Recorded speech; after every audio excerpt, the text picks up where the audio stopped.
Hi everyone, this is Joe Osborne, the Microsoft Expression Insider with the Student Insiders program, and this is Tom Ziegman with me, the IT and Azure Insider, and with us is Principal Researcher at Microsoft, Bill Buxton.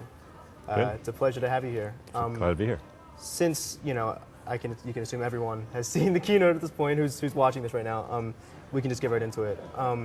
You talked a lot about natural user interface, how important it is to almost all facets of technology today. So how much of technology that is out there today, whether it be digital or physical, do you think is embodying this level of intuitiveness in its design? So it's a funny thing. Lots, and that's why you don't notice it. So when design is transparent and really well done, it's invisible. And you only notice it when it's bad and broken.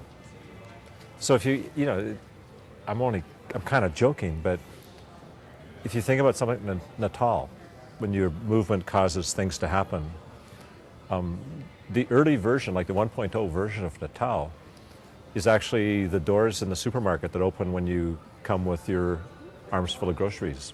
The gesture of just walking towards the door causes it to open. There's a wonderful example because that's a computer, it's a 1-bit computer. Because the computer's made out of switches, and there's just one switch that's triggered by a proximity sensor and a single program app that opens the door. And and even what I said about location, context being important, right? That's an appropriate technology and a natural technology for a supermarket exit because your arms are full. It's really a bad thing in a bank vault, right? You don't want it to open up when somebody walks to it. So, but these ideas and concepts are not a new thing. They're embodied in the history of design for years, right back.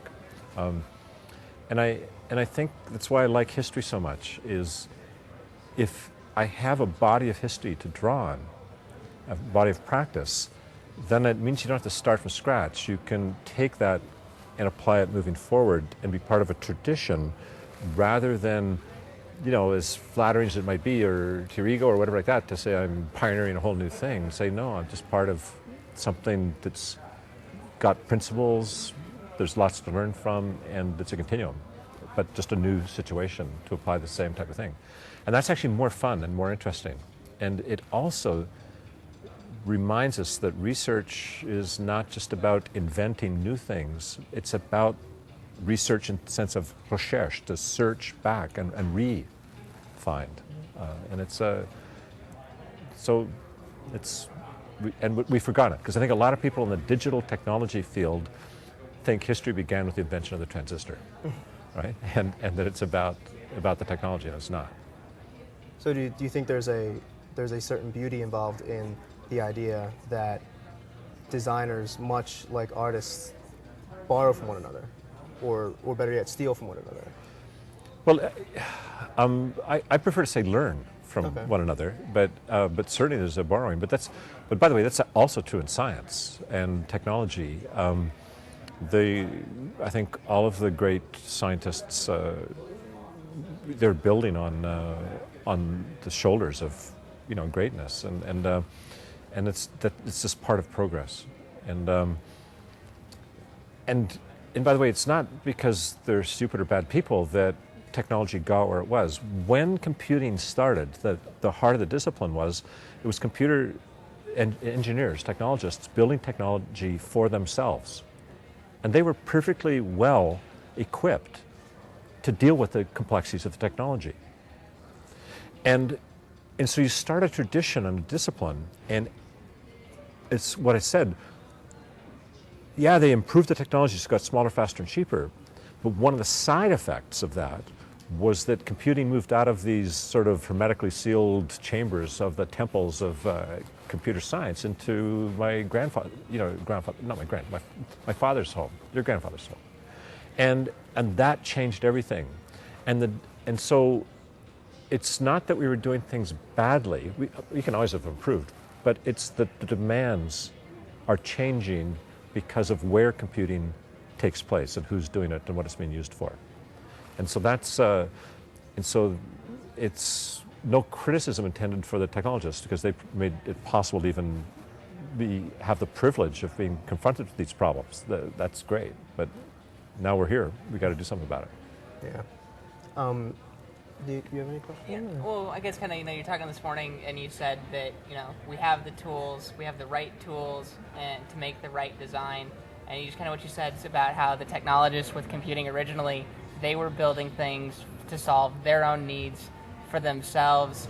And as before we were sitting down, we were having a discussion earlier, kind of almost along these same lines, talking about design and how looking at different things.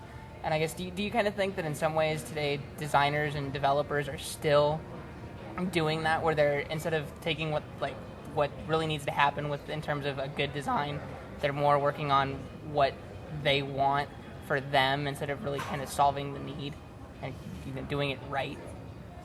So I think there's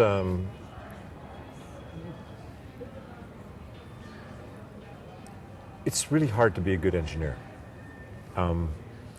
And the problems that you need to solve as a developer with the technologies, as that we get to this increasingly complex world, take an unbelievable amount of training and specialization. And so why would we expect the person who has that technical training to have the education or the background or the insights to understand a lot of these other things, which frankly are the domain of people from the design community or the social sciences? And you could say the same thing's true with the social scientists or the designer or even the business person. And so the way I look at it is that in a supposedly simpler world, like the Renaissance, you could in fact have a Renaissance man or woman. You could have a Da Vinci who could probably cover most of the bases. But that hasn't been true for several hundred years. And so you can't rely on the Renaissance person to understand the human stuff, the design stuff, the animation, the business, and the technology all at once. Such a person, I would slit my wrists if I knew such a person existed, because I would feel so inadequate that it wasn't worth trying, right? I'm glad that nobody's perfect. So then you say, well, the Renaissance is over. Well, no, it's not. It's sort of like the king's dead, long live the king. The Renaissance is over, long live the Renaissance, except now it's not the Renaissance man or woman, it's the Renaissance team. And so the challenge in this space, and this is what's starting to happen, is it's not design against or versus engineers. It's like the way that the Windows phone, the Series 7 phone was done is explicitly from this trio of expertise in business, expertise in technology, and expertise in user experience, so design. And where each is deep, because it's really hard, deep in their specialty, but each recognizing they're essential, but not sufficient. And anybody who could cover all three of those things could have that, but they'd be a jack of all trades, master of nothing. And I need masters. So you have a master of each of those things, but matched in terms of excellence, but also matched in terms of creativity, and matched in affinity and ability to work together and work habits. Then you have the power team. It's like sports. I'm Canadian, so I always make this joke when I give talks. There's a few really good goalies in the NHL, and so let's pick the top goalies, and you make a team completely of goalies of the top. 6 goalies, get all the top 6 goalies in the NHL on the ice at one time. You'd lose the hockey game, right? And often what we've been a little bit slow to adapt to is where we recognize that you can't just have goalies, whereas you could have before it was okay. You need developers to really get the most out of their skills, as they need to augment them with these other skill sets, and they need to be equal partners in the process. And so it's not about design leading that or anything like that, or everybody's evil. They're just not sufficient, and that's great. And then get the right team. So would you say then that if you're building a product, that it would be to fully understand the customer, that it would be good then for the designer, the developer, the business person to all sit down essentially at the same time with the customer, whereas before you could maybe sit down with the designer first. The designer could then take everything back to a developer and expect that there wasn't anything lost in translation. Well, actually, historically in the computer industry, the designer came last and basically put lipstick on the pig by making it look pretty and making pretty icons and so on and so forth. And they weren't part of the initial conceptualization of what the product would be, and that's what's changing. But it's not. And amongst those three, in terms of the planning and just sort of working on the trade-offs, you could think the example I like to use is architecture. So take Frank Gehry, who's a very well-known architect and does these wacko buildings. They're just beautiful. And but he's the architect, but he's working always with a structural engineer, because it's all fine to imagine these forms. They have to be able to stand up. And so the structural engineers to keep Frank anchored.